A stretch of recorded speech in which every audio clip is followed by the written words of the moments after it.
দেখো, প্রত্যেকটা মেয়েরই পার্সোনাল কিছু প্রবলেম থাকে যেগুলো নিজের বাবা মাকেও বলা যায় না, আর নিজের স্বামীকেও বলা যায় না। যাই হোক, আমার তো বা সেই দিক থেকেই কপালটা খারাপ। আমার নয়, আমরা ছ বোন, ছ বোনই বাবা মাকে কিছু শেয়ার করতে পারি না। অবশ্য অনেক মেয়েরাই থাকে যারা বাবা মাকে নিজেদের সমস্যাগুলো বলে আর তারা সমাধান করে দেয়।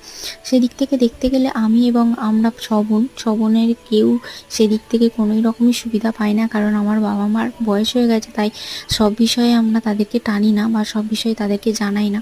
আমরা ছ বোন আগে আলোচনা করি, যদি নিজেরা নিজেদের সমস্যাটা মেটাতে পারি তারপরে কিন্তু তাদেরকে বলি। ততক্ষণে সব সমস্যার সমাধান হয়ে গেছে অলরেডি। তারপরে তারা কিন্তু জানতে পারে। আর তারা একটুকুতেই না আমার মা কান্নাকাটি করে সবেতে, ওই জন্য আরও কিছু বলি না।